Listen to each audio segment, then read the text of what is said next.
Bismillahirrahmanirrahim. Assalamualaikum warahmatullahi wabarakatuh. Bismillah, alhamdulillah, salatu wassalamu ala rasulillah wa ala alihi wa sahbihi wa mawala, la hawla wa la quwwata illa billah wa ba'du. Ilahi anta maqsudi wa ridhaka matlubi, a'tini mahabbataka wa ma'rifataka, Allahumma faqihni fi dini wa alimni hikmata wa ta'wila wa maj'alni fasahata lisan wa balaghatan fil kalam. Amin ya Allah ya rabbal alamin. Allahumma dzakirna bidzikri minhu ma nasina wa alimna bidzikri minhu ma jahilna. Rabbana ftah bainana wa baina qaumina bil haqqi wa anta khairul fatihin. Amin ya Allah ya rabbal alamin. Ashabul fadilah wa ahli silsilah Thariqah Qadiriyah Naqsyabandiyah Ma'had Suryalaya Sirna Rasa PPKN Mursyiduna wa murabi arwahina Pengerasa Abah Awas, semoga dengan kesempurnaan karomah beliau hidup kita senantiasa diaping, dijaring, dibimbing dalam keadaan eling. Al-Fatihah. A'udzubillahi minasyaitonirrajim. Bismillahirrahmanirrahim. Alhamdulillahi rabbil alamin arrahmanir rahim maliki yaumiddin. Iyyaka na'budu wa iyyaka nasta'in ihdinas siratal mustaqim siratal ladzina an'amta 'alaihim ghairil maghdubi 'alaihim waladdallin. Amin ya Allah ya rabbal alamin. Muqaddamah atau Nabi Muqaddimah selanjutnya mengikuti kepada yang sudah tadi. Pada khimah ilmiah sekarang saya akan melanjutkan pada bagian 2 sebetulnya. Bagian satunya di mana Pak Kiai, Ibu Bapak tinggal buka di YouTube saya di ZA Official di Manakib kemarin di ya di Haji Dani di Adaniyah. Kenapa? Karena saat ini negara kita sedang dalam keadaan tidak baik-baik saja. Jangan dikira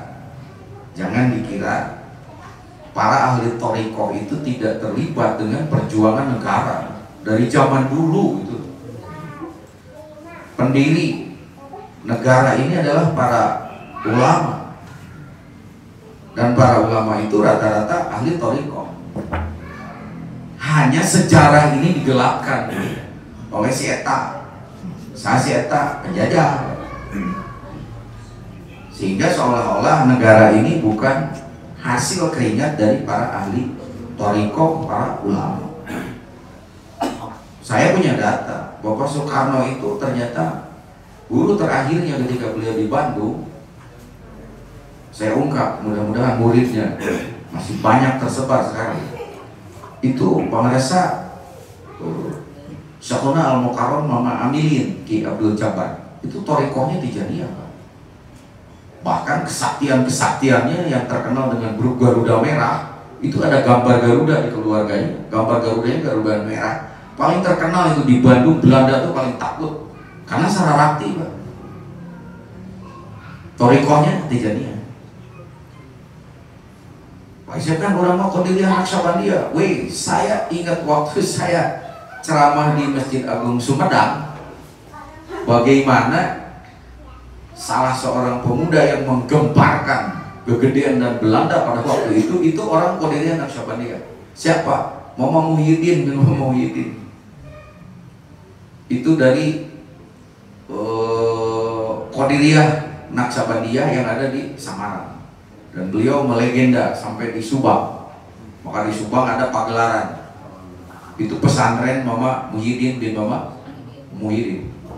Wakil presiden pertama siapa itu? Muhammad Hatta itu Naqsyabandiyah Khalidiyah. Ini Pak yang ditutup oleh sejarah. Bagaimana dengan jalur sanad kita dari mulai Pangeresa Abah Sepuh? Sejarahnya sangat terkait dengan perjuangan. Beliau itu dengan menyebarkan thariqah, memang beliau memompa semangat untuk perjuangan kemerdekaan negara Indonesia. Sampai Belanda itu akhirnya curiga karena beliau menggunakan dasi, menggunakan bros kalau sekarang, yang lambangnya adalah kupu-kupu, warnanya merah putih. Apa itu? Itu lambang perjuangan jauh sebelum merdeka. Akhirnya kan ditangkap, di penjara. Ngerinya di penjara itu malah banyak orang yang ditalkin. Akhirnya dicurigai pekerjaan beliau, dikir saja. Itu yang di video kemarin di bagian 1 saya ungkap. Kenapa beliau dikeluarkan? Karena begitu beliau berzikir di penjara itu goyang, Pak. Dikirnya seperti yang sekarang. La ilallah, la ilaha illallah, la ilaha illallah. Setiap beliau bergerak ke sebelah kanan, maka bangunan penjara ikut ngabareo ke belah kanan. Bayangkan, setiap beliau ke kiri ikut ke sebelah kiri. La ilallah. Gempa, Pak. Akhirnya, wah, daripada ngaribukeun geus lepaskeun. Coba Bapak dikit di Imam Sugan dia ganti. Itu perjuangan beliau, Pak. Nah, turun ke Pangresa Abah Anom, perjuangannya beliau melawan DI yang di belakangnya komunis, bukan DI yang sebenarnya. Musuhnya PKI terkenal. Maka jangan kaget kalau Pangresa Abah Aos melanjutkan tapak lacak perjuangan itu. Jadi di balik pernyataan-pernyataan beliau yang kontroversial, coba pahami dengan ilmu, dengan argumen, bukan dengan sentimen. Kalau orang tidak paham ini apa ya? Kok ada pernyataan-pernyataan aneh lagi sekarang, disuruh bawa tongkat lagi. Padahal ngarora kene tanggal 31 mungkin ngabring nanti itu pada bawa tongkat. Orang-orang akan kaget itu. Tuh, yang geus ngaracok deui bawa tongkat. Kamari sholat pakai kudu merah putih. Ya. Sekarang ke Istiqlal tanggal 30 hiji kudu ngabring ngarora tongkat, ngarora ge bawa tongkat geus naon deui ieu teh. Sudah pasti begitu, Pak. Makanya kita bongkar malam ini itu dari pendekatan keilmuan, untuk ilmu mah kaberi. Keur mah abah mah lain berikeun. Tapi mari kita lihat dari ilmu. Makanya ketika abah senantiasa berbicara tentang merah putih dan sejarahnya, manakib mana yang di dalam manakib itu harus membacakan Pancasila, baru ditekian sekarang. Tapi itu disebut aneh deh, wae. Bukan persoalan anehnya, ada apa ini di negara ini, kan itu, Pak. Nah makanya kemarin ketika saya di Adania, saya bahas ini kondisi negara kita. Lain cekurang, cekuran. Quran teh bacaeun, tapi macana lain ku bibir. Kalau Quran itu tidak bisa dipakai untuk membaca zaman sekarang, Quran masukin saja ke museum, Pak. Ayat-ayat Al-Quran itu hanya kontekstualnya untuk masa lalu, buat apa? Quran itu berlaku sepanjang zaman, tinggal mana tekstual, mana kontekstual. Tafsir-tafsir yang membahas tentang kontekstualnya Al-Quran, salah satunya adalah tafsir sufi. Jadi toh macam tafsir biasa atau lamun hayang pakai Quran kerendengan untuk membahas kondisi negara kita sedang apa, bisa dibaca oleh Quran. Makanya saya tantang dari mulai kemarin. Nah sekarang bapak-bapak kan baca bawa HP itu. Kemarin mah di Adania, sekarang mah giliran bapak-bapak. Sok HP-nya dipegang masing-masing. Mudah-mudahan dalam HP-nya ada aplikasi Quran yang ada terjemahnya. Sok pegang, kita buktikan saja. Praktek, Pak. Praktek. Baru kita paham. Ulangan pengong. Silakan buka HP-nya. Sekarang lagi rusak generasi kita gara-gara pornografi. Ternyata pornografi, judi online, itu ternyata senjata perang. Kita itu sedang perang sekarang. Hanya itu namanya perang asimetris. Kalau perang simetris, mah senjata lawan senjata. Dodeta teh lagi balana eleh tuh. Kumaha carana merangan negara tanpa senjata? 1 narkoba, 2 pornografi, 3 judi online. Pecit tuh bangsa Indonesia. Jadi negara ini sekarang sedang apa? Baca oleh Quran. Nah kemarin supaya nyambung. Kalau yang tidak nyambung silakan buka di YouTube saya yang seri 1 kemarin. Judulnya adalah Darurat Indonesia 2024 bagian 1 yang kemarin, supaya nyambung. Sekarang kita bahas bagian 2-nya. Bagaimana cara kita menghadapi situasi ini? Kenapa sampai Abah mengharuskan kita memberi lambang tongkat? Gitu. Ini yang harus kita pahami. Pertama, di bagian 1 kemarin, sepintas saja ini. Jadi kemarin itu kita membahas negara kita ini dalam kondisi apa? Negara kita ini tahunnya sekarang 2020. Nah sekarang di lanjutannya itu kan 8 dikurangi 2 karena kita melihat tentang kondisi bulan 2 dan itu sudah bagaimana kalau mencandra ke depan? Gampang.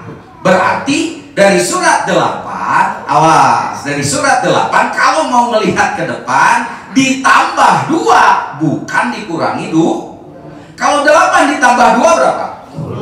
10. Sekarang bulan apa? 8. September bulan 10 bulan. Menurut ilmu ini 8 plus 2 adalah 10. Ada apa di bulan 10 nanti? Nanti ada yang tahu?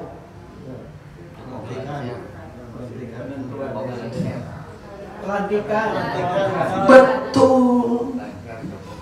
Di angka 10 bulannya bulan di bulan Oktober itu masa berakhirnya jabatan presiden. Mohon maaf, saya tidak menyebut personal, saya menyebut lembaga.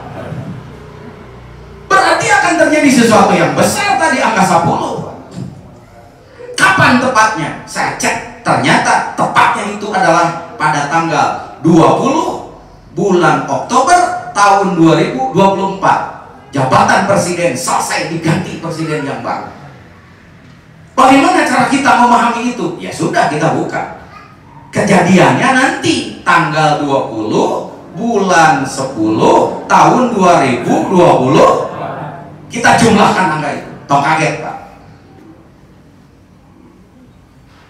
20 ditambah 10 30. 2024 kalau dijumlah tadi berapa? 8. 30 ditambah 8. Bapak ngerti angka sakral itu 8. Halo? Halo? Maka si pemilih 38 ini yang paling peka tentang negara ini. Apakah itu hanya TKN yang sekarang diperbutkan karena tidak percaya ada mursyid ke-38? Bukan, pakai ilmu. Kalau pakai insan kamilnya Syekh Al-Jili atau pakai lambang bendera yang ada di Kesultanan Cirebon atau ada kitab di tarekat Satariyah, maka Bapak akan menemukan lambang 3 ikan. Saya pernah membuka tentang rahasia 3 ikan. Kenapa lambang rahasia 3 ikan? Terkait dengan mursyid ke-38. Kalau tidak bisa memahami itu, maka tidak akan menerima sampai kapanpun. Karena lambang 3 ikan itu tidak sembarangan. Ternyata 3 ikan itu adalah lambang yang dipakai di dalam kitab Insan Kamil Al-Jili. Ada lambang 3 ikan itu. Itu sudah sekian ratus tahun yang lalu. Kenapa ikan yang dipakai? Nah, ikan mah Pak aneh Pak. Mun Bapak ngeja A, B, C, D, E, F, G, H, I, J, K itu kan huruf ya. Coba orang tata rucingan Pak. Huruf apa yang satu huruf bisa digoreng? Ikan. Ikan. Satu huruf bisa aneh Pak. Nah sekarang kita pakai ilmu tajwid, pakai ilmu asroril huruf. Ikan itu bahasa Arabnya samakun. Samakun itu sin, mim, kaf. Kita pakai rumus abajadun, bukan abatasa, jahaho, bukan. Kalau hitung-hitungan pasti pakai abajadun, alif, ba, jim, dal. Itu ada angkanya. Nah kalau kita hitung ikan itu ternyata dari huruf samakun, sin, mim, kaf. Dalam hitung-hitungan para ahli, sin itu angka konstanta harganya 6. itu mim itu 4. Sin, mim, kaf. Kan ikan teh sama kun. Sin, mim, kaf. Sin itu 6, mim itu 4, kaf itu 2. 6 tambah 4 10. 10 tambah 2 berarti satu ikan harganya 12 dalam ilmu asrul huruf. 12 itu angka sakral. Kenapa? Karena 12 itu melambangkan anu sok didikirkeun ku Bapak huruf nah dengan 12 naon. Jika satu ikan harganya 12, ada 3 ikan. Berapa harganya? Jumlahkan 30. Siapa yang memegang silsilah ke 36? Berarti ikan kedua ke 30, ikan ketiga ke 30. Kalau hanya sampai Abah Anom, berarti ikannya cuma nu hiji deui ka mana digoreng ku saha? Pakai ilmu. Kenapa? Ini penting untuk dibongkar. Karena di dalam ilmu tasawuf, meskipun orang tidak suka, makanya saya sering mengatakan saya tidak menyebut tasawuf. Yang ada itu apa? Yang ada itu adalah fikih kolbu. Fikih kolbu mana yang disebut tasawuf dekat itu. Jika orang ari di jampe mah musyrik, ari di ruqyah mantep. Padahal ruqyah kalau diterjemahkan artinya jampe.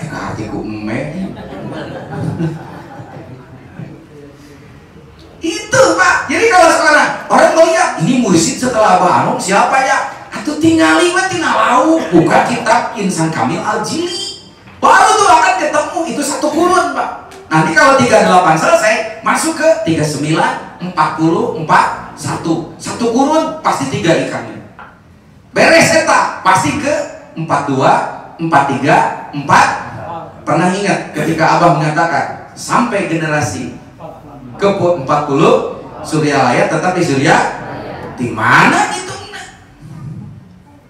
Halo, ngaruhnya, bukan mah daripada pikir rese. Nah sekarang muncullah angka 38.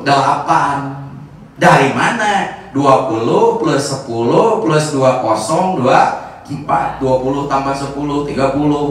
30 ditambah 2024 jadi 8. Muncul angka 38. Maka si pemilik angka 38 ini mohon maaf bukan di TKM saja, di thariqah yang lain yang kena dengan angka 38, maka mereka seharusnya bangun Pak. Kenapa? Karena sekarang ini suasana yang bisa menghadapi itu hanya 38. Hanya 38. Pak Isek, emang di thariqah yang lain ada? Ada, meskipun namanya bukan mursyid. Ada yang muqaddam, ada. Kami tidak mengenal mursyid, kami adanya muqaddam. Silahkan. Kami tidak mengenal muqaddam, yang ada di kami mah khalifah. Silahkan. Kami tidak mengenal khalifah, yang ada di kami mah badal. Mangga, tergantung thariqahnya. Tapi kalau yang kena 38, seharusnya bangun. Sekarang itu bukan pada tidur semua. Saya cek thariqah ini yang lain kok pada tidur aja, ndelehen semua. Kenapa? Jika nama geus kena ku sihir Pak. Mata sihir mah kudu ditakol nanti ku. Zaman Nabi Musa kayak gitu. Palingan dulu orang kita mawa itu ya lo bajelma nu keur sihir Pak. Tampol kayak ku eta. Kira di mana muncul kan itu eta? Berapa apa deui ku ilmu ieu Pak. Lanjut. Jangan ngaji we mah bosen da orang ngaji maca. Iya maca alam Quran. Sekarang 38 kalau diproyeksikan ke Quran surat apa so? Buka dengan surat 38.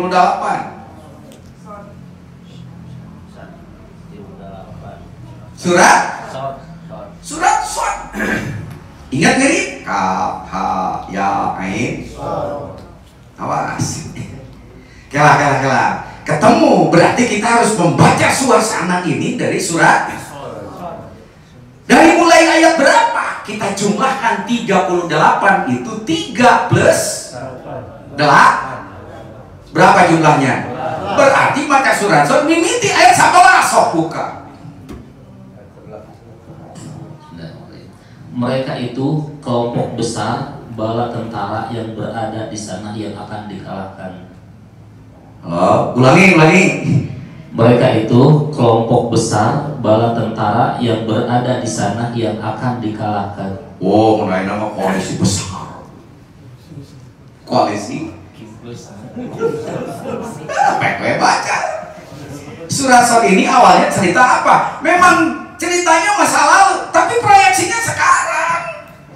Berarti kita ini sedang menghadapi orang-orang yang dalam jumlah yang besar, yang tidak tertandingi. Pada zaman dulu koalisi nate Pak.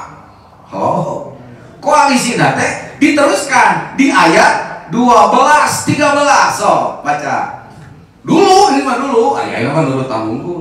Sebelum mereka itu kaum Nuh, dan Fir'aun yang mempunyai bala tentara yang banyak juga telah mendustakan rasul-rasul. Dan begitu juga Samud, kaum Lut dan penduduk Aikah. Mereka itulah golongan-golongan yang bersekutu menentang rasul-rasul. Dari dulu lu menentang kebaikan, menentang hak, menentang rasul teh saya. Dan itu dalam jumlah yang besar. Siapakah itu? Ya tadi aya partai kaum Nuh, aya partai kaum Ad, aya partai kaum Lut, aya partai kaum Fir'aun, ada partai Aikah, dan seterusnya. Dari nama-nama yang disebut tadi, yang paling biasanya menempel di kita itu kaum apa? Fir'aun. Si Firaun, Pak. Tapi ini Quran luar biasa. Quran itu ada istilah diksi yang dipakai, kadang-kadang namanya, kadang-kadang lakopnya. Lakop itu latihan. Misalnya Mang Udin, ayo Udin ini. Ayo tuh. Alhamdulillah syukur. Ayo Mang Udin jangkung. Nah, nama Udin. Nah, disebut si tihang listrik. Jangkung. Karena dia jangkung. Nah, apa majikan bapak disebut pul? Halo? Oh, cangkengan maksudnya. Baheula bapak kabung bulangan, ayeuna mah henteu. Nah, geus 3 bulan. Tapi itu si bulang, si buleut, si denok, si demplon, itu lakop namanya. Bukan nama. Kalau nama Ibrahim. Nah, ketika Quran menggunakan diksi lakop, maka hati-hati. Ini akan muncul terus sepanjang zaman. Tapi kalau disebut namanya tidak ada lagi. Nabi Ibrahim nama ayah, nama jadi nabi karena sekali-kali naeta. Tapi kalau disebut Fir'aun itu nama gelar, Pak.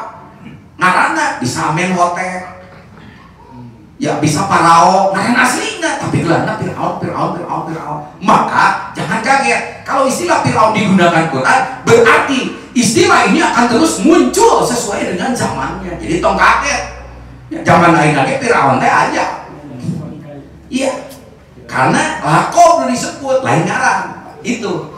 Siapa kelompok besar yang akan dihadapi itu? Musuh semuanya. Dan itu semuanya dalam jumlah yang besar. Nah, bagaimana karakter dari orang-orang yang dalam jumlah kelompok besar, dalam koalisi yang besar itu? Teraskan ayatnya. Tadi sampai ayat berapa? 12 ya. 12, 13. Sekarang ayat 14. Semua mereka itu mendustakan rasul-rasul, maka pantas mereka merasakan azabku. Pendusta semuanya juga. Bapak milih nu ieu tukang bohong. Milih nu ieu ngadodolan rakyat. Milih nu ieu mana yang bisa dipercaya? Sekarang begini jiganya isuna geuning si eta teh kitu. Karena mereka itu pendusta, maka lihat ayat 15. Bahkan 15 itu jumlahnya 6. Ya, kita kan lagi ngomong di surat. Ya, coba lihat ayat 15 artinya. Dan sebenarnya yang mereka tunggu adalah satu teriakan saja yang tidak ada selaknya. Di ayat 14 disebut si kelompok besar ini pendusta semua, maka pantas diadab ku Allah. Bagaimana cara Allah mengadab? Di ayat 15 disebut azab Allah itu sebetulnya cukup saja untuk menghancurkan mereka. Wa ma nadhara illa sayhatan wahidatan. Sekali Allah menyuruh malaikat Jibril, dehem malaikat Jibril, hancur Pak. Malah oke. Bapak yang terang dehem malaikat Jibril. Sambil kan sok Jibril sing dehem meureun jaga ieu hancur. Iyalah sayhatan Pak. Kalau azab Allah itu tiba, hancur Pak. Nah di sini ngeri Pak. Karena ilah sayhatan wahidatan maknanya dua kalau dalam tafsir sufi. Satu teriakan yang menghancurkan, yang kedua satu teriakan yang justru menjaga supaya kehancuran itu tidak terjadi. Apakah itu? Kalau teriakan sayhatan wahidatan menurut malaikat Jibril, maka seperti Nabi ketika beliau itu dakwah ke Taif.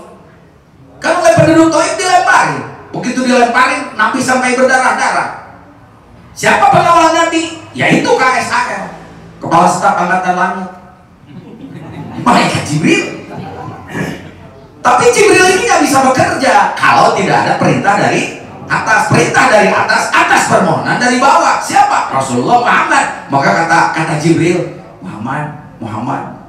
Aduh, kata orang itu gitu-gitu amat sih sama kamu. Terus coba berdoa kepada Allah biar aku hancurkan mereka. Karena sekali Jibril itu dehem, apa itu dehem ya? Itu kaum Ad, kaum Samud hancur semua. Saya tidak tahu kalau misalnya Allah menjalankan yang ini, dehemnya malaikat Jibril tiba-tiba menimbulkan megatrust. Halo? Kan itu sudah dekat. Dan katanya musibah itu selalu terjadi pada bulan apa sekarang? Safar. Dina Safar teh sok aya salat lidah ilbala, yaitu pada Rebo. Rebo kasangka. Halo? Kita menakib tanggal berapa di Istiqlal? Hari apa? Sugan we atuh ku hari Sabtu tah Jibril bade dehem teh tidak jadi.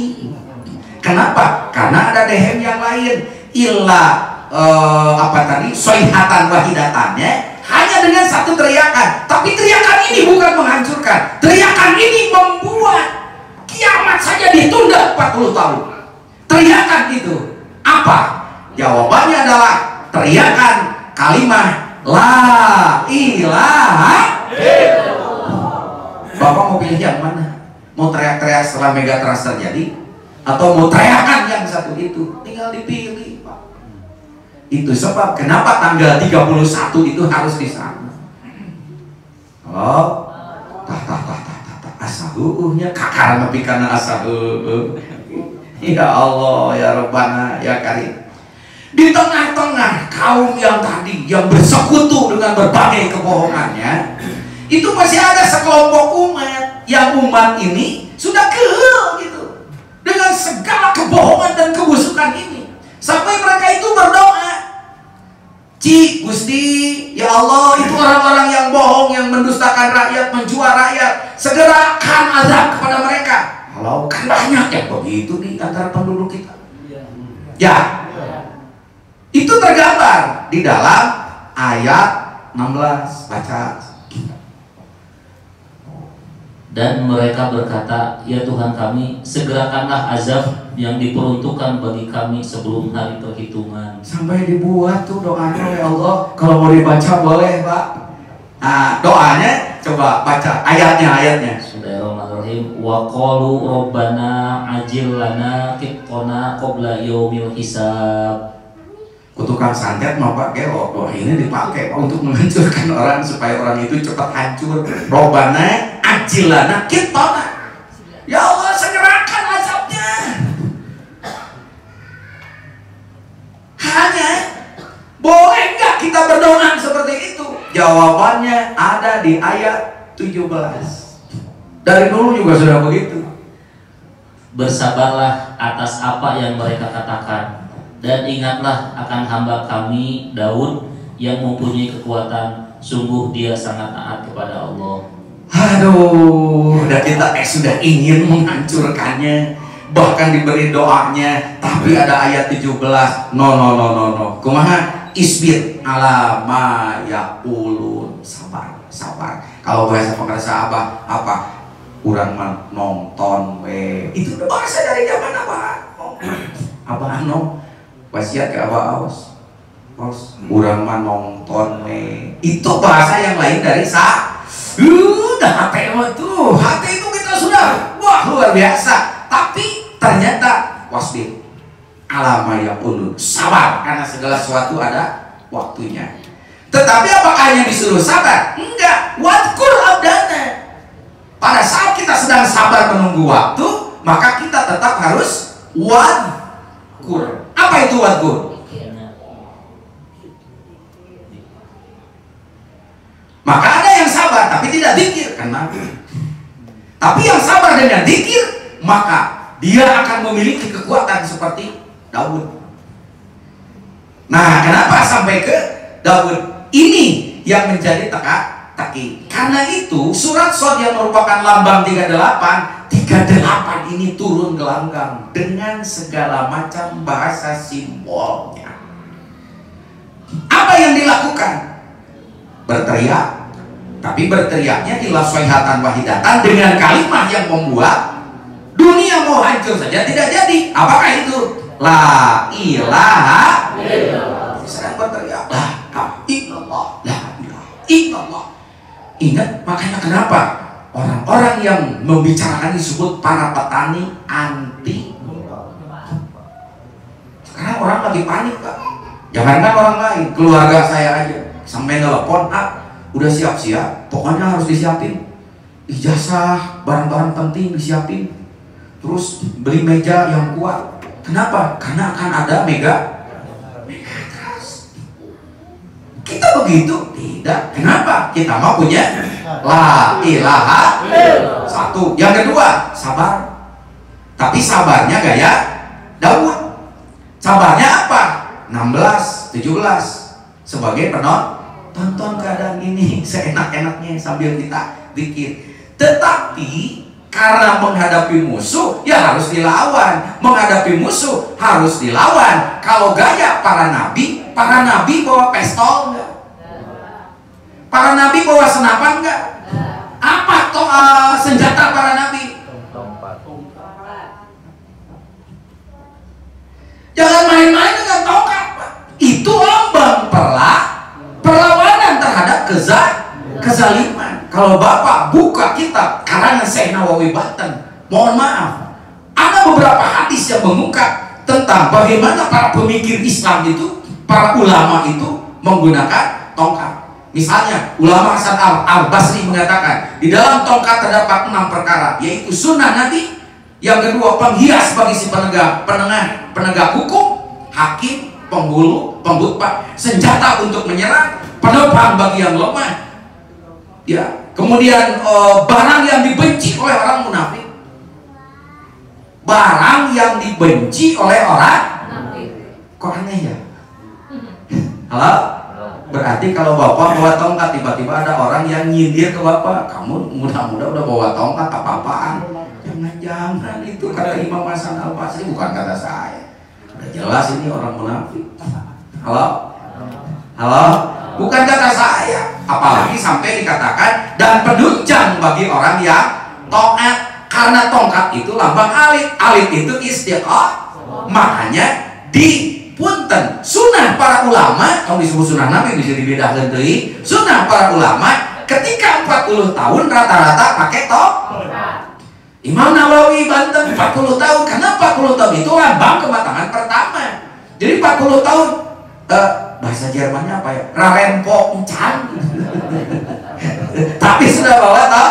Itu lambang supaya istiqomah al-ahadiyah itu, Pak. Makna tongkat itu. Tapi ketika menghadapi pasukan yang besar, tongkat itu adalah sebagai senjata. Senjata siapa? Senjata para nabi. Nabi nggak ada yang bawa M16, nggak ada. Semua bawa tongkat. Siapa? Nabi-nabi yang senjatanya tongkat. Khidir, ada tongkatnya. Tapi kan dicari sekarang sampai ada yang ngaku saya dapat tongkat Nabi Khidir. Mana lahir tahun sabaraha Nabi Khidir di mana tongkatnya. Yang kedua ada lagi Nabi Isa, ada lagi Nabi Daud, ada lagi Nabi Sulaiman, ada lagi Nabi Musa. Kita mah yang terkenal tongkat Nabi Musa, ternyata banyak tuh. Alhamdulillah bapak yang bawa tongkat dengan kebukaran. Jamaah. Nah, dari sekian pemilik tongkat yang paling kita kenal, saya ambil contoh Nabi Musa aja. Nabi Musa itu senjatanya tongkat. Tapi ketika tongkat itu dijadikan sebagai senjata oleh Allah, karena di situ dimasukkan mujizat, kenapa Nabi Musa senjatanya tongkat? Dan musuh seperti apa yang dihadapi Nabi Musa? Jawabannya satu, Fir'aun. Siapa Fir'aun? Lambang dari penguasa yang zolim, sezolim-zolimnya. Yang kedua, yang dihadapi oleh Nabi Musa, tukang sihir. Emang Indonesia tidak sedang ke sihir sekarang? Ulama juga pada kiwe, ini kemana ulama nih? Karena sudah disirap semua, Pak. Ya sampai yang tadi aja, yang terkuat saja sampai rentas itu di sini. Saya tidak tahu apakah kepala banteng itu bisa disihir. Saya tidak tahu, Pak. Halo. Dan bentuk sihirnya itu ular. Jadi begitu disihir, jadi ular semua. Bagaimana karakter ular? Dicekel ekornya, kepalanya meleok ke sini. Dipegang kepalanya, ekornya nyantol di sana. Bapak akan sulit menebak sekarang dari koalisi besar itu. Itu zaman Fir'aun dulu, yang sekarang ngikutin aja. Kepalanya di partai sana, ekornya di sana. Jadi ular Pak semua. Halo. Nah, tongkat Nabi Musa itu untuk itu. Pukul. Bisa Nabi Musa melawan? Ya melawan. Cuma oleh Allah diperankan. Nabi Musa tidak menang pada saat itu. Maka ketika ada jagoan yang diusung jadi presiden tiba-tiba kalah, semua perjuangan tidak bisa semuanya berakhir dalam kemenangan. Belum tentu. Perjuangan Nabi aja ada yang nabinya kalah, bahkan kepalanya sampai digergaji. Nabi apa? Baiklah ke apa? Siapa tuh? Nabi ini kalah, ini juga kalah. Jadi bukan persoalan kalah menangnya, tapi ada pesan moralnya. Nabi Musa juga pada akhirnya kalah, sampai Nabi Musa itu dikejar-kejar oleh bala tentara Fir'aun. Nah, di situ saya pernah ngadongeng dulu. Masih ingat ya? Iya, kenapa Pak Abah melarang merokok? Saya bilang, ya Allah, orang kagak percaya disuruh oleh Abah. Masih pada diakalin, kata Abah, tanggalkan rokok. Itu anak kiai, jangan disebut wakil hakim. Bukan. Gimana itu? Kita kan masih merokok. Pan kata Abah juga tanggalkan. Maksudnya kalau mau merokok pilih tanggal berapa? Tanggalkan, bukan tinggalkan. Karena tentara Nabi Musa dikejar oleh bala tentara Fir'aun. Nabi Musa kan pakai mujizat, Pak, tidak terkejar sampai bala tentara Fir'aun itu mencret-mencret. Nah, dari nya bala tentara Fir'aun muncul tumbuhan, itulah tembakau. Wow. Ya Allah ya Rabbana. Itu Pak, Nabi Musa terdesak. Begitu terdesak, nggak ada tempat untuk lari. Rupanya memang mujizat itu selalu turun dalam kondisi terdesak. Jadi kalau Bapak mau dapat mujizat, sing sering tidak terdesak ya, desak-desak kemana ya? Keluar bilang mujizat. Apa yang dikerjakan Nabi Musa? Senjata apa yang dipakai untuk menyelamatkan itu? Yang saya khawatirkan begini, sekelompok orang yang jujur itu dihabisi Pak pada zaman Nabi Musa. Saya tidak tahu apakah zaman sekarang orang-orang yang jujur akan dihabisi seperti itu. Itu kan yang mengerikan. Sampai mereka itu terdesak. Senjata yang dipakai Nabi Musa apa? Tongkat. Diambillah tongkat, dipakai untuk memukul laut. Des. Pecah laut menjadi dua bagian. Ternyata yang dipakai adalah tongkat. Itu Pak. Nah, pertanyaannya sekarang, itu salah satu riwayat di dalam tafsir sufi. Kenapa para ahli sufi, ulama-ulama sufi mengangkat tongkat, menggunakan tongkat sebagai lambang perlawanan dan lambang senjata? Taruhlah ini bala tentara Nabi Musa dikejar oleh Firaun, mau pakai apa? Ternyata di situ selamatnya bala tentara Nabi Musa karena mukjizat dari tongkat. Maka di situ Bapak bisa melihat kenapa kita dilambangkan dengan simbol harus membawa tongkat. Amal yang tadi itu perlawanan, membedakan yang munafik. Sampai kalau kondisi terdesak pun bisa menimbulkan mukjizat. Jadi itu apa? Itu cara pertama kalau kita mau selamat dalam kondisi perang ini. Kondisi perang yang tadi itu, perangnya bukan perang fisik, tapi perang asimetris, perang ideologi, perang mental dengan cara yang halus. Maka cara selamatnya kalau mau pakai Nabi Musa, maka lambangkan dengan tongkat sebagai bentuk perlawanan dan juga sebagai senjata ketika kita terdesak. Maka mana tongkat ini jangan hanya dimaknai sebagai tongkat itu, Pak. Tongkat itu, waduh, itu adalah lambang ketauhidan. Maka Abah menyuruh itu punya makna yang sangat dalam sekali, Pak. Saya belum membongkar tentang rahasia tongkat, Pak. Oke, itu kalau kita mau menggunakan cara pendekatan Musa. Nah, sekarang ketika Musa membelah laut, kan terbagi dua. Lautnya sebelah kanan dan sebelah kiri. Akhirnya mereka bisa menyeberang. Itulah kelompok Musa. Nah, kalau begitu Pak Isep sekarang, ada nggak cara kedua, cara yang lain yang terkait dengan bagaimana mencari keselamatan selain dengan pendekatan Nabi Musa yang dilambangkan dengan membawa tongkat? Kita kembali ke asal. Asal kita ada di Quran surat 8. 8 tadi disebut Al-Anfal. Nah, ketika kita masuk Quran surat Al-Anfal berarti ayat 8. Momen yang bakal terjadi ke depan, kan kita lagi membaca ke depan nih. Itu ternyata bulan 10. Kalau 8 ditambah 10 berapa? 8? Buka Kang Quran surat 18. Ganti yang lain. Surat 18 itu surat apa? Al-Kahfi. Sekarang kita baca dari Al-Kahfi. Al-Kahfi itu surat nomor 8. 18 itu angkanya 1 dengan 8. Jadi berarti kita kalau mau membaca dari Quran surat Al-Kahfi mulai ayat 9. Baca ayat 9. Terjemahan apa?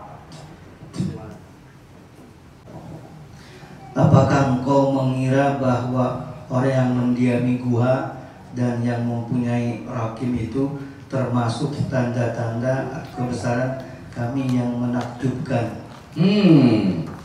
Kenapa Pak Isep tadi dari Al-Anfal loncat ke Al-Kahfi? Karena mujizat Nabi Musa itu membelah laut. Laut itu di dalam Al-Quran disebut Al-Bahri. Al-Bahri itu disebut di beberapa surat. Tapi cerita laut yang paling dahsyat itu ada di dalam Quran surat Al-Kahfi gitu. Itu nyambungnya kenapa dari surat Al-Anfal ke Al-Kahfi? Kenapa dari kasus Nabi Musa ke Al-Kahfi? Karena Nabi Musa juga diselamatkannya melalui laut. Laut itu Al-Bahri. Al-Bahri itu ada di beberapa surat. Tapi cerita Al-Bahri yang paling dahsyat itu ada di Al-Kahfi. Salah satunya di ujung surat Al-Kahfi disebut Kul laukanal bahru midada li kalimati rabbi la nafidal bahru qabla an tanfada kalimatu rabbi walau jikna bimithlihi madada. Itu kaitannya dengan Kahfi. Dari mana kita dapat Al-Kahfi surat 18? Dari Al-Anfal yang ayatnya 8 mencandra kepada bulan 10. Bulan 10. 8 tambah 10 jadi 8. 18 itu surat A. Dari mana kita memulai membaca Al-Kahfi? Tambahkan 1 dengan 8 menjadi 9. Begitu dibaca ayat 9, muncul satu kisah di situ. Dan kisah ini spektakuler. Saya masih ingat beberapa manakib yang lalu, pengeresan guru agung kita selalu membacakan surat Al-Kahfi. Am-hasibta anashagal kahwi waraqumi kanu min ayatina ajaba. Kemudian disebut wa tahsabuhum aiqadha wa hum rukudu wa nuqalbihum dzata yamini wa dzata shimali. Ketika kami sofa, berulang-ulang beliau bercerita tentang itu. Ada apa di Al-Kahfi ini? Rupanya ini yang dibaca. Hanya beda konteks. Kalau yang tadi konteksnya konteks umat Nabi Musa karena menghadapi Firaun. Kalau yang ini bukan. Ada sekelompok pemuda, yang pemuda itu mempertahankan ketauhidan mereka, hidup di tengah raja yang zalim. Beda kurun. Siapakah itu? Ashabul Kahfi itu Pak, punten, luar biasa itu keajaibannya. Keajaiban yang pertama, mereka itu orang-orang yang diselamatkan oleh Allah karena masuk guha. Jadi bapaknya pun hayang selamat. Yalah guha yang mana dulu. Bapak kayak sama guha kan yang pemajikan. Yang guha pemajikan. Itu satu kehebatan Ashabul Kahfi. Yang kedua, mereka tinggal di guha itu ratusan menurut riwayat yang sahih berapa ratus tahun? 309. Bagaimana mereka tidak bisa membusuk di sana? Anjingnya saja sudah membusuk tulang belulangnya. Mereka hidup 3 abad, bahkan ketika mereka keluar dari guha itu orang-orang pada takut karena mereka bangun ternyata pada abad yang berbeda. Itu hebatnya Ashabul Kahfi. Apa rahasianya Ashabul Kahfi itu bisa begitu? Karena diriwayatkan di dalam ayat yang Bapak tadi, am hasibta anna ashabal kahfi waraqimi kanu min ayatina ajaba. Maka para ahli tafsir sufi menafsirkan keajaiban dari Ashabul Kahfi itu karena mereka memegang arokim. Arokim itu apa? Ternyata ada yang menyebut arokim itu jimat mereka. Karena mereka memegang jimat itu, maka mereka itu bisa hidup abadi sampai 309. Ternyata ketika diterjemahkan dengan pendekatan tafsir sufi, arokim itu adalah tulisan. Hanya tulisannya tidak berwujud dan tidak berhuruf, tapi bisa dibaca. Tekan ibu Mega. Tulisan mah bisa dibaca kalau berwujud dan ini mah tidak berwujud, tidak berhuruf, tapi bisa dibaca. Itu arokim. Itu tulisannya di mana? Bukan di dalam kertas sebagai jimat. Itulah tulisan yang dipahatkan di dalam kol. Maka ketika orang sedang membaca la ilaha illallah, la ilaha illallah, Bapak nyadar enggak? Itu kita sedang membaca tulisan yang sudah ditanamkan di dalam kol. Itu tulisannya apa? Lihat angka 309, jumlahkan 3 tambah 0 tambah 9 berapa? Kita arokim. Yang 12 itu apa? Itu yang membuat mereka hidup abadi. La ilaha illallah, la ilaha. Itu kehebatan Ashabul Kahfi. Makanya disebut. Bagaimana mereka mengamalkan yang 309 itu? Wa tahsabuhum aiqadha wa hum rukud. Awas. Di sini ada wa tahsabuhum aiqadha. Mereka mengira mereka itu tidur, aiqadha. Wa hum rukud. Di sini ada aiqadha, ada rukud. Aiqadha itu ada yang menyebut terjaga. Tapi kalau terjaga biasa, gudang, bangun, itu bukan aiqadha yang dipakai. Dan tidur ada beberapa istilah. Ada an-naum, ada nu'as, ada yaqadha, ada rukud. Semua artinya tidur itu. Berarti ini tidur yang mana? Ketika bapak dibangunkan pada saat subuh, yang dipakai anaum, as-sholatu khairum. Berarti kalau kata naum yang dipakai, mah bener-bener tidur anu dikir kopi. Nah itu naum. Kalau nuas itu adalah tidur sekerja itu dalam kondisi ramai. Itu dia apa adanya. Ada sekelompok orang sedang ikut berperang, orang lain mau perang, dia mah diberi rasa ngantuk oleh Allah sebentar. Karena begitu tidur sebentar di tengah senjata yang luar biasa, tiba-tiba muncul hujan, kena angin hujan, bangun. Begitu bangun tenaga mereka luar biasa. Itu nuas. Kalau yang ini rukun. Kenapa? Karena ikoto. Jadi satu sisi disebut tidur, padahal tidak. Itulah kondisi dzikir hobi. Maka hati-hati kalau dzikir hobi, jangan sampai ngejeblos ke alam delta. Cirina itu tadi ngejeblos kan. Wah itu pak bablas begini ya. Tapi kalau aikodo di antara rukun, itulah ya ini semua masih terdengar, tapi kita asik di satu alam yang di situ tidak ada bandingannya. Lalu bagaimana mereka? Waktu wano qalibuhum zata yamini wa zatash. Kalau tafsir biasa mengartikan para ashabul kahfi itu tidur, lalu tidur nanti sekepeng geletak ke katuhu, sekepeng geletak ke keca. Jadi kalau orang tidur balik ke kanan, balik ke kiri, bukan, kan mereka sedang mengamalkan arokim. Arokim itu rahasianya 309. 309 itu la ilaha. Bagaimana cara mengamalkannya? Wa tasabum aikoto wa nuqalibuhum zatal yamini wa zatash. Oh, maka orang yang sudah diberi ijazah ini, doa bangun tidur dan sebelum tidur berbeda. Doa sebelum tidur, bismika Allahumma ahya hayatan abadiyatan. Yang sudah dapat la ilaha illallah boleh untuk mengamalkan itu. Bangunnya juga alhamdulillahilladzi ahyana ba'dama amatana. Taman tidur biasa. Tapi kalau yang sudah la ilaha illallah seperti halnya ashabul kahfi, karena dia diberi hidup yang abadi, alhamdulillahilladzi ahyana hayatan. Dan dengan mengamalkan itu ashabul kahfi selamat dari kezaliman Raja Dikyanus yang mencari mereka. Kalau di zaman Nabi Musa mapunten membelah laut dan ternyata tongkat yang dipakai. Halo? Tapi ketika zaman Dikyanus ternyata mereka menggunakan tempat bersembunyi di guha dengan mengamalkan 309. Itu Pak kehebatannya. Apalagi yang harus kita amalkan menghadapi dunia dalam perang ini? Satu lagi, isbir ala ma yaqulun, sabar. Tapi sabarnya teh gaya Daud.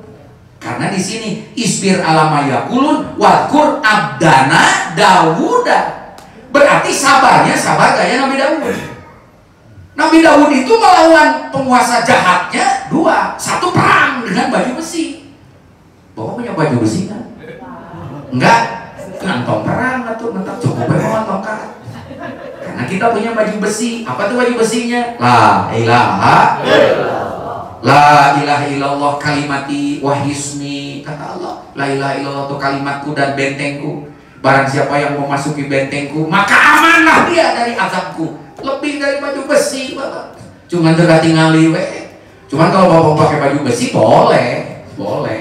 Jadi rompingnya ganti. Berarti Bapak mau perang beneran. Kan ini mah perang simbolis satu Pak. Halo? Yang kedua, kalau kita sabarnya gaya Daud, wadkur, ternyata dengan zikir. Dan Daud tidak sendirian. Daud itu pasti pasangannya dengan anaknya. Siapa? Anak Nabi Daud. Sulaiman. Dia ge aya Kang Daud, Mang Sule aya. Dia mah Daud dengan Sulaiman. Nah, kalau Daud yang terkenal baju besi. Kalau mau pakai gaya Daud, pakai baju besi yang tidak nampak besinya, tapi kekuatannya di atas besi. Apa? La ilaha illallah. Sulaiman itu kehebatannya bala tentaranya, Pak. dari mulai jin, setan, iblis, ifrit, hewan itu takluk sama Sulaiman. Karena Sulaiman itu diwarisi oleh ayahnya, warisa Sulaiman dan Dauda. Berarti baju besi Sulaiman, yaitu kalimat la ilaha illallah, diwariskan juga kepada Nabi Sulaiman, yang dengan itu tunduk semua makhluk. Nah, ketika ngomong tentang gaya Sulaiman, maka ada beberapa hewan yang terlibat di situ, Pak. Satu, burung hudhud. Yang kedua, semut. Ya, hudhud tidak ada suratnya di dalam Al-Quran. Ada surat hudhud. Kalau surat hudhud ada. Tapi binatang semut ada suratnya. Surat semut itu apa namanya? An-Naml. Surat An-Naml itu surat nomor 27, Pak. Bukan. Quran surat 27. Itu An-Naml. An-Naml itu semut. Kenapa semut bisa diajak ngobrol sama Nabi Sulaiman? Kayaklah semut mau mana? Dah bapak ngobrol jeung semut dari sana. Kade bapak bisi, wah saya geus boga la ilaha illallah ya. Ngomong jeung semut, mut rek kamararana. Mau disada ke bapak. Tapi kenapa semut yang diumpamakan oleh Allah? Dan ternyata ada surat semut. Karena semut itu nomor suratnya 27. 2 ditambah 7, angka 9 itu identik dengan wali, Pak. Jadi semut yang diajak ngobrol oleh Nabi Sulaiman itu semut pangkatnya wali.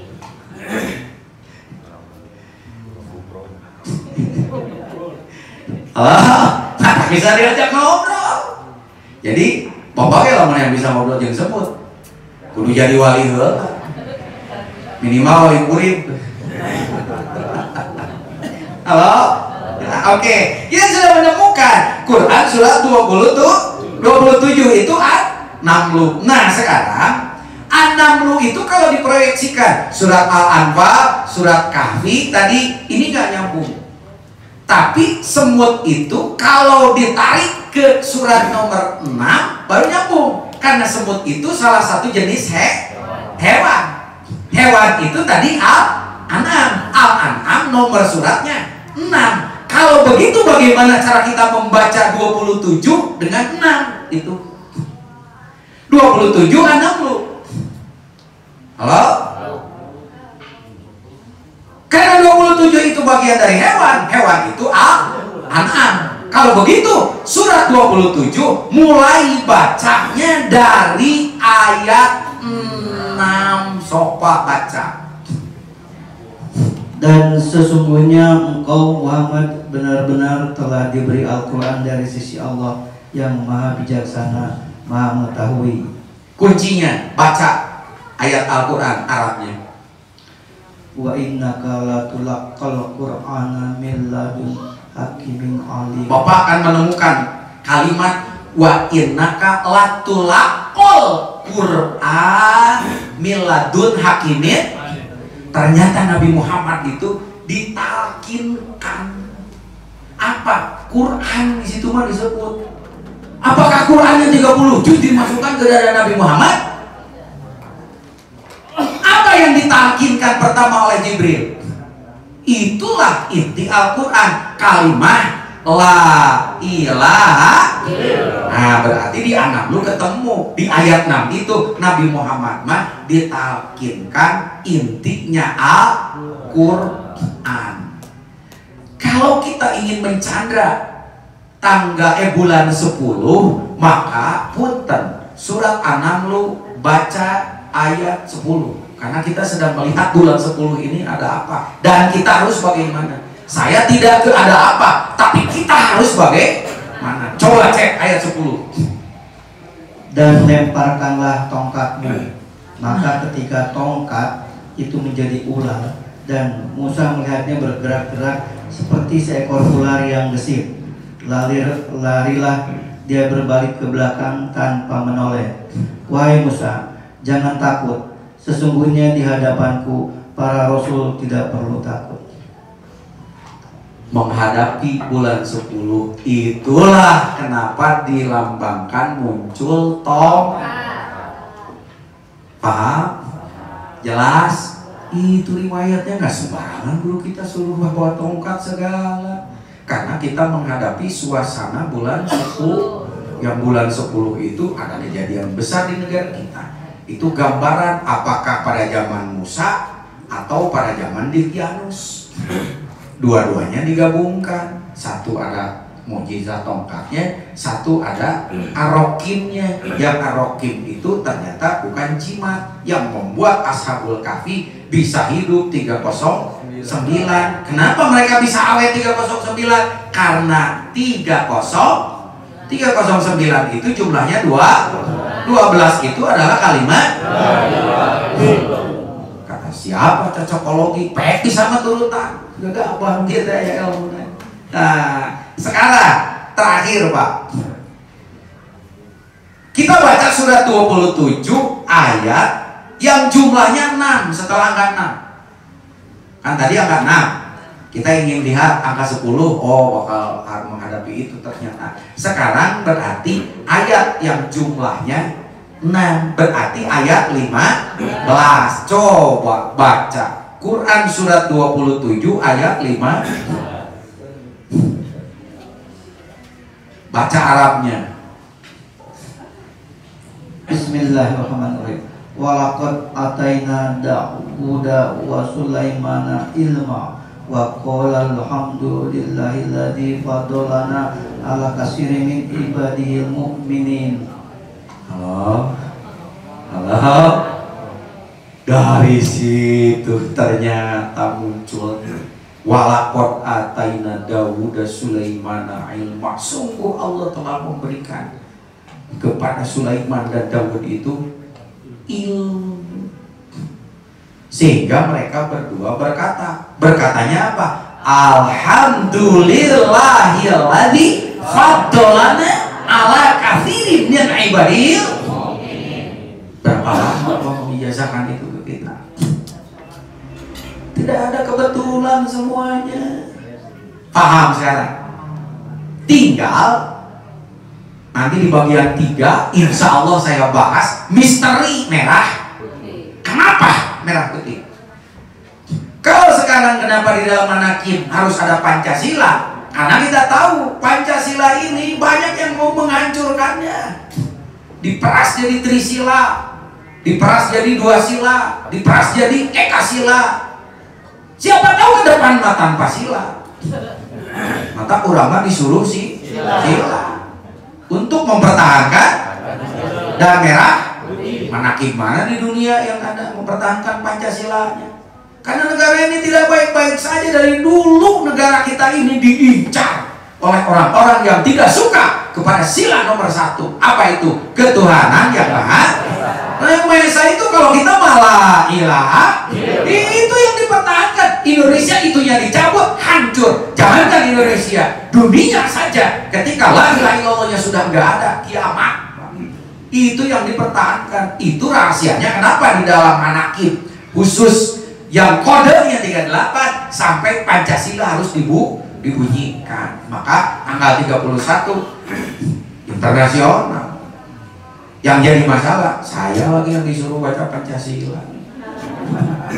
Halo, apa itu nggak sembarangan. Sekarang tinggal apa rahasia merah putih. Nanti kita lanjutkan di episode ketiga. Karena ternyata, mohon maaf, si penguasa dunia, si Israel ini, si Yahudi ini, itu sedang menyerukan perang namanya revolusi warna. Bagaimana supaya seluruh dunia ini satu warna di bawah kekuasaan mereka? Kita mah nggak mau, warna kita mah sudah jelas merah. Makanya ini dipakai dari zaman dulu, nggak tahu sampai kapan. Dan ternyata istilah merah putih itu sudah ada di dalam hadis Nabi.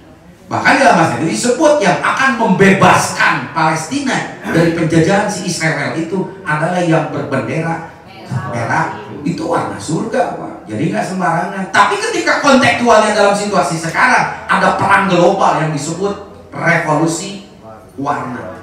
Apa itu revolusi warna? Nantikan di episode ketiga kita bongkar. Alhamdulillah. Allahumma sholli ala sayyidina Muhammadin wa ala alihi wasallam. Sholli ala sayyidina Muhammad sholatan tunjina biha min jami'il ahwali wal afat wa taqlana biha jami'al hajat wa tutahhiruna biha min jami'i sayyi'at wa tarfa'una biha indaka ala darajat wa tuballighuna biha aqsal ghayat min jami'il khairatil hayat wa ba'dal mamat. Alhamdulillahilladzi sarang alhamdulillahilladzi faddalana ala katsirin min ibadihi mu'minin. Rabbana la tuzigh qulubana ba'da idh hadaitana wa hab lana min ladunka rahmah innaka antal wahhab. Rabbana atina fid dunya hasanah wa fil akhirati hasanah wa qina adzabannar. Subhana rabbika rabbil izzati amma yasifun. Wassalamu ala mursalin walhamdulillahi rabbil alamin. Wassalamu alaikum warahmatullahi wabarakatuh.